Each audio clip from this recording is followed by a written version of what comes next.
A conversation between a psychiatrist in the medical centre of the college and a new student. First, you have some time to look at questions 1 to 4.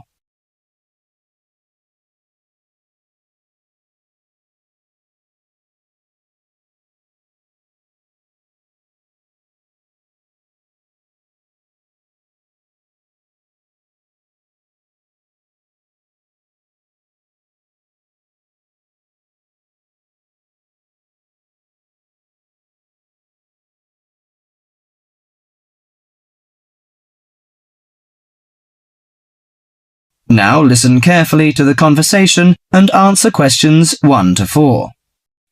Hello, sit down, please. Thank you. Now, you are a new patient, aren't you? Yes, that's right. Okay, so I'd better get some basic details down first. Right, we'll start with your name. Martin Hansen. Do you spell that S-O-N or S-E-N? Hansen. Okay, and you're a first-year student? Yes, I am. Study in? Electronics, actually. I hope you enjoy it. Thanks. And your address? 2805 Hesperian Avenue, Hayward. 2805 and Hesperian. Yes, that's Hesperian. Hayward, Hayward. And your phone number? 734-246-55. 734-264-55. No, you got the 6 and the 4 the wrong way round. It's 246-55. Huh? Sorry, right. And, when were you born? The 15th of June, 1986. Here in New Zealand? No, I was born in Sydney. Before you hear the rest of the conversation, you have some time to look at questions 5 to 10.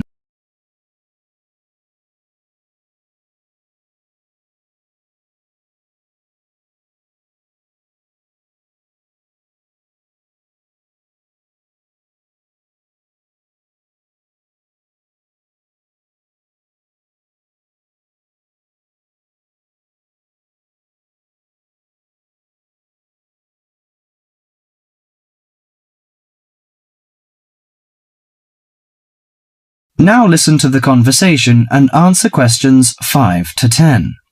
Good. So, what's your problem? Well, frankly, I wonder whether it is a problem.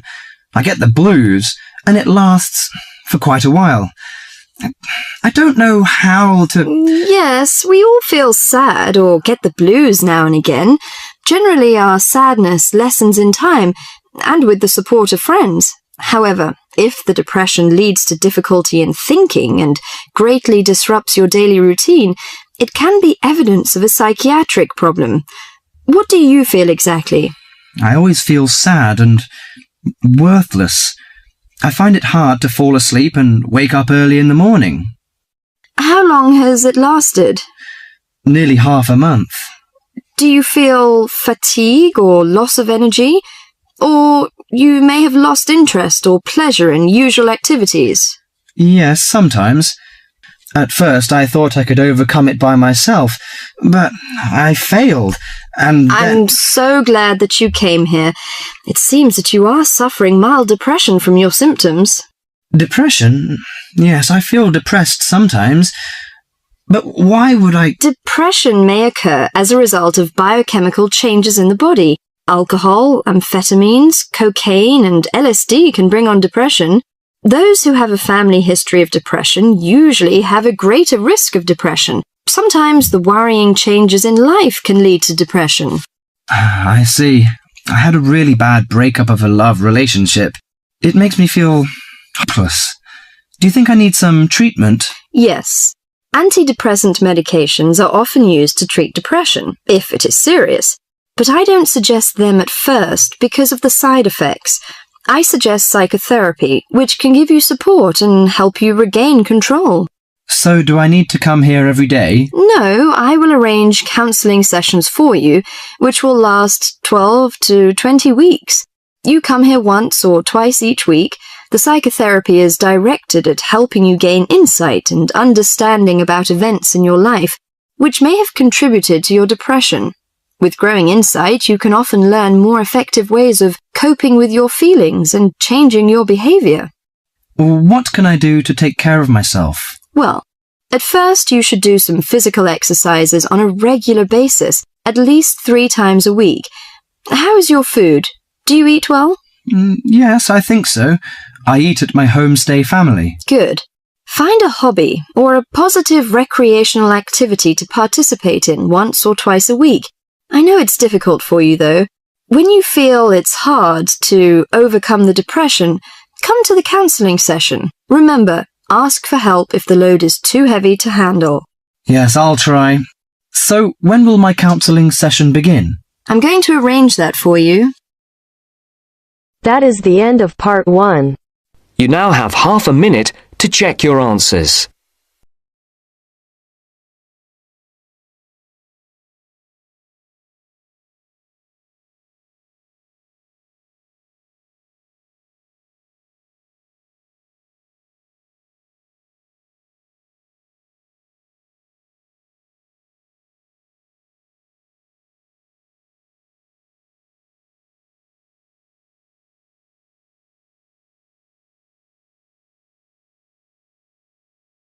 Now turns to part 2. Part 2. You will hear an extract from a talk about employment interviews. First, you have some time to look at questions 11 to 14.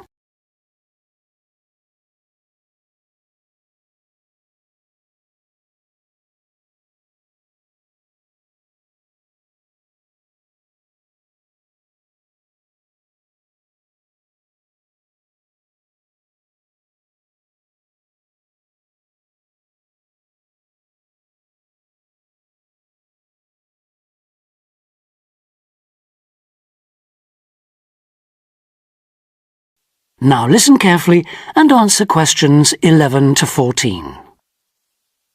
Today I have with me Sandy Richardson of the local Workforce Center, and she'll be talking about that critical step towards the goal of employment, the interview. Sandy, what is an interview for, and what's the best way to approach it? A job interview is simply a meeting between you and a potential employer to discuss your qualifications and see if there is a fit. The employer wants to verify what they know about you and talk about your qualifications. If you have been called for an interview, you can assume that the employer is interested in you. The employer has a need that you may be able to meet, so it's your goal to identify that need and convince the employer that you're the one for the job. As everyone knows, interviews can be stressful, but when you're well prepared, there's no reason to panic. Preparation is the key to success in a job search, and you can begin by collecting together all the documents you may need for the interview, such as extra copies of your resume, lists of references, and letters of recommendation. You could also take some work samples, selecting from what you have designed, drawn, or written, for instance. And make sure you have a pen and pad of paper for taking notes. The next step is to find out about the post. The more you know about the job, the employer, and the industry, the better prepared you will be to target your qualifications. Always request a job description from the employer and research employer profiles at the Chamber of Commerce or local library. You could also try to network with people who work for the company or with employees of companies associated with it. The next step is to match your qualifications to the requirements of the job. A good approach is to write out your qualifications along with the job requirements. Think about some standard interview questions and how you might respond. Most questions are designed to find out more about you, your qualifications, or to test your reactions in a given situation. If you don't have any experience or skills in a required area, think about how you might compensate for those deficiencies. Before you hear the rest of the talk, you have some time to look at questions 15 to 20.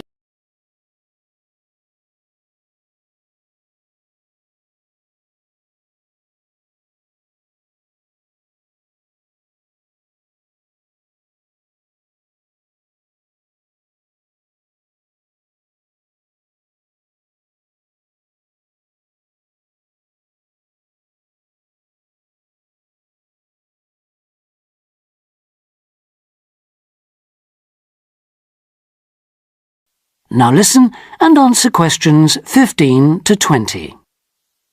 During an interview, it's important that you be yourself. Get a good night's sleep and plan your travel to be there in plenty of time so that you're not arriving out of breath with 30 seconds to spare. Don't, though, present yourself for the interview too early, 10 minutes at most.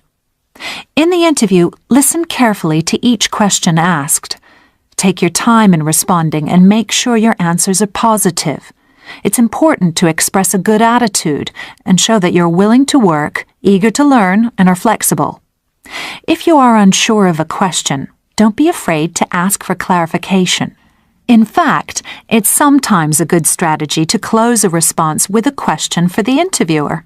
In general, focus on your qualifications and look for opportunities to personalize the interview. Briefly answer questions with examples of how you responded in comparable situations, from either your life or previous job experiences. Something you should avoid are yes or no responses to questions, but don't dwell too long on non-job related topics. Use caution if you are questioned about your salary requirements. The best strategy is to avoid the question until you have been offered a job. Questions about salary asked before there is a job offer are usually screening questions that may eliminate you from consideration, so be warned. On the other hand, it isn't inappropriate to show your enthusiasm if your first impressions of the interview and of the employer are good ones. So, if the job sounds like what you are looking for, say so. Keep in mind that the interview is not over when you are asked if you have any questions. Come prepared to ask a couple of specific questions that again show your knowledge and interest in the job. Close the interview in the same friendly, positive manner in which you started. When the interview is over, leave promptly. Don't overstay your time. Think about the interview and learn from the experience. Evaluate the success and failures. The more you learn from the interview, the easier the next one will become. You'll become much more confident. To close, here are a few more tips. First, maintain good eye contact throughout the interview and be aware of nonverbal body language. Second, dress a step above what you would wear on the job. Go to the hairdressers, have a shave, etc. Remember that your appearance is a key indicator of whether you have the right attitude, so it can pay to give some thought to how you look. And finally, don't be a clock watcher. That is the end of part 2. You now have half a minute to check your answers.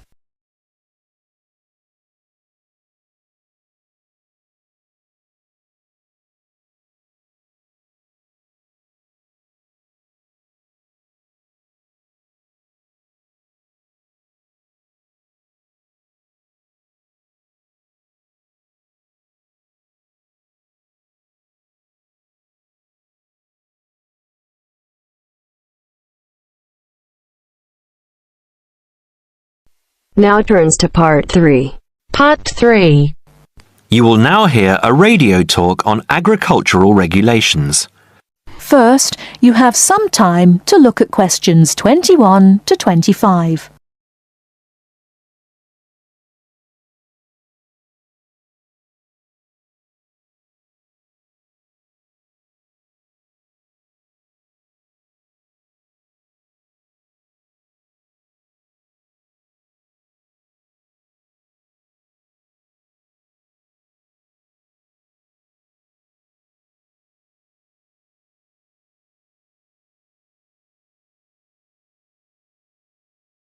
Now listen carefully and answer questions 21 to 25.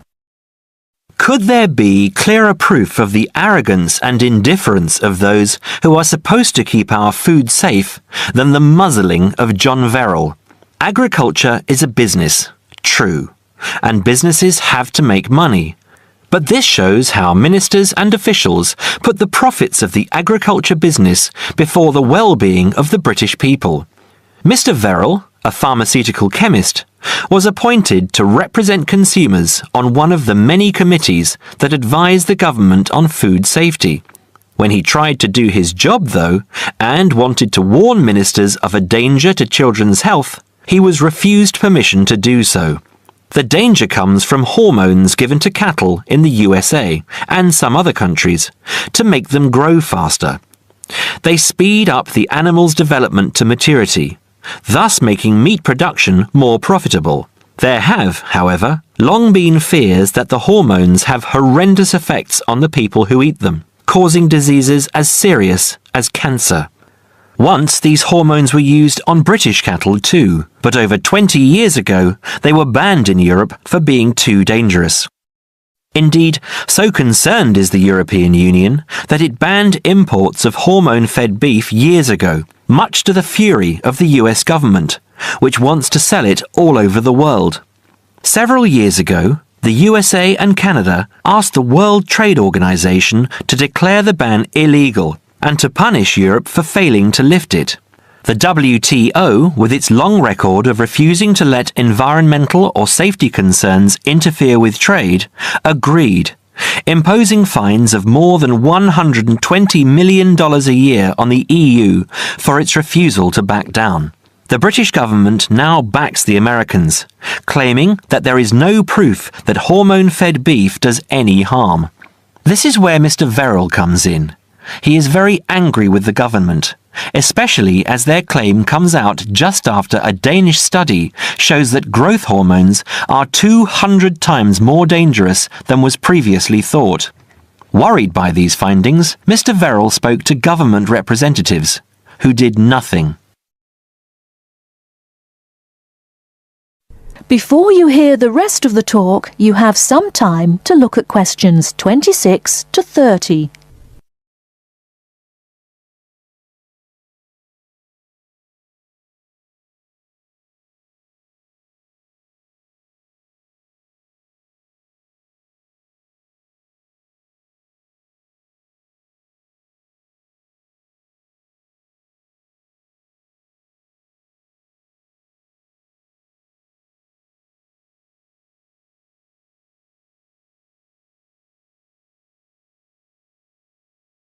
Now listen and answer questions 26 to 30. Not only that, but they have not been testing beef which is imported, which, by law, they are required to do. This directly affects the British public, as about 40% of the beef British people eat comes from abroad, supposedly from countries like Brazil, which does not allow the use of growth hormones. Brazilian beef is stocked by some British supermarkets and widely used in catering. Yet, when a Brazilian farm was recently visited by EU inspectors, a large stockpile of this banned substance was found. This is not the first food scandal we have had in our country. Take the present concern over a well-known chocolate company. Several months ago, the company found out that its sweets were contaminated with a rare form of salmonella, but they did nothing about it, leaving their sweets in the shops to be bought by the unsuspecting public. It was not until 5 months later, when several children had suffered food poisoning, that the chocolate bars were removed from the shelves. It makes you wonder how many other dangerous foods have been allowed onto our plates. That is the end of part 3. You now have half a minute to check your answers.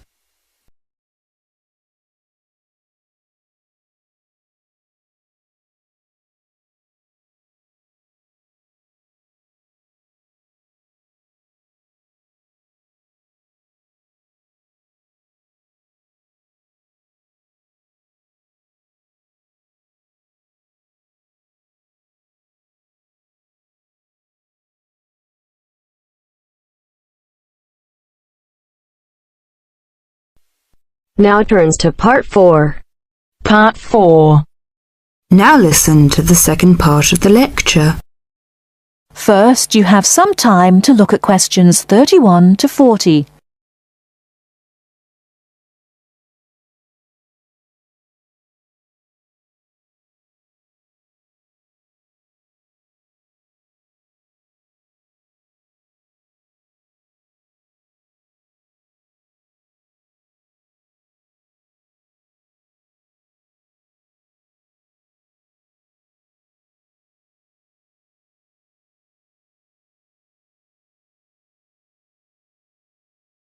Now listen carefully and answer questions 31 to 40. Many typically American characteristics, individualism, self-reliance, informality, punctuality, and directness, are a result of those values mentioned earlier. Other national traits could also be identified, however. 1. Americans cooperate. Although often competitive, Americans also have a good sense of teamwork and cooperate with others to achieve a goal. 2. Americans are friendly, but in their own way. In general, friendships among Americans tend to be shorter and more casual than friendships among people from other cultures. This has something to do with American mobility and the fact that Americans do not like to be dependent on other people. Americans also tend to compartmentalize friendships, having friends at work, family friends, friends on the softball team, etc. 3. Americans ask a lot of questions, some of which may to you seem pointless, uninformed, or elementary. Someone you have just met may ask you very personal questions. No impertinence is intended. The questions usually grow out of a genuine interest. 4. Americans tend to be internationally naive. Many Americans are not very knowledgeable about international geography or world affairs. They may ask uninformed questions about current events and may display ignorance of world geography. Because the US is not surrounded by many other nations, some Americans tend to ignore the world. 5. Silence makes Americans nervous. Americans are not comfortable with silence. They would rather talk about the weather than deal with silence in a conversation. 6. Americans are open and usually eager to explain. If you do not understand certain behavior or want to know what makes Americans tick, do not hesitate to ask questions. Just as values and traits differ somewhat from one culture to another, so do the personal habits associated with good manners and courtesy. While very often there does not seem to be any particular reason why a particular way of doing something is considered good manners, observing these cultural rules will make Americans more comfortable with you, and therefore you with them. It is, of course, impossible to cover all the possibilities here. If you are unsure in a situation, just ask. Americans like to be helpful. 1. Queuing up or lining up is essential. Courtesy requires that you do not push from behind, stand next to the person being helped, or cut into a line. If you should accidentally bump someone, you should say, "Excuse me." 2. Americans blow their noses into a tissue.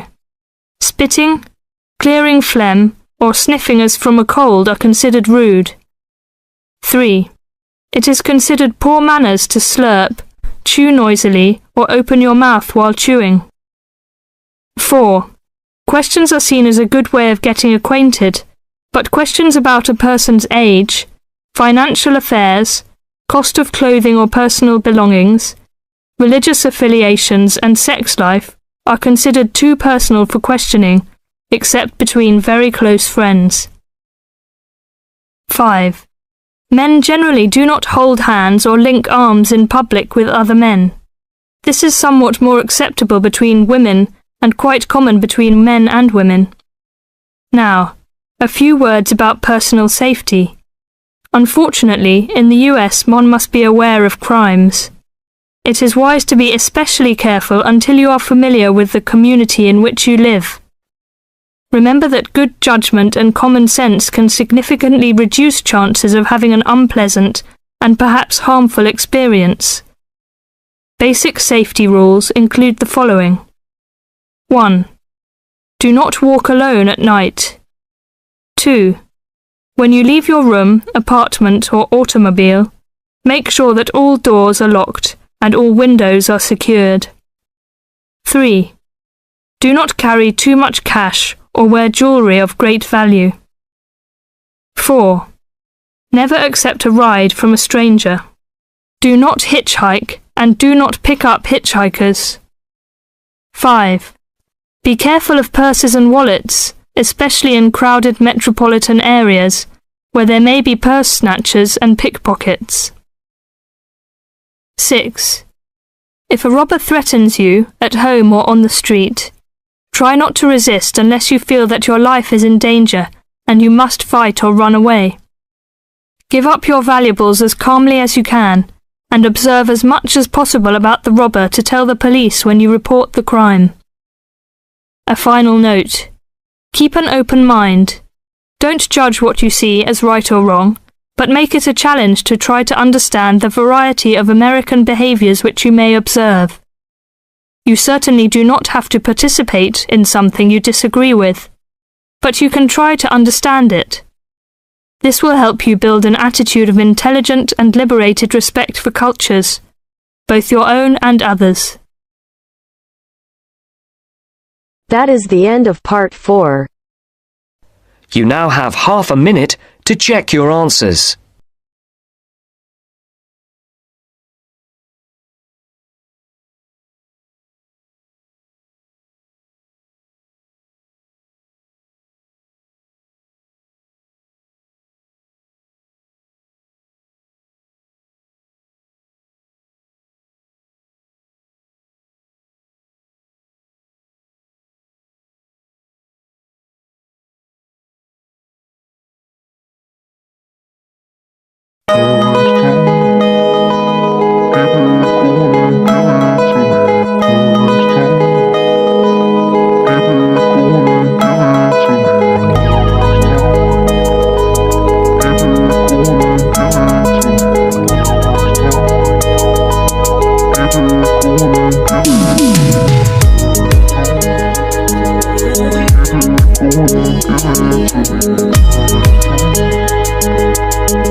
Give it to me.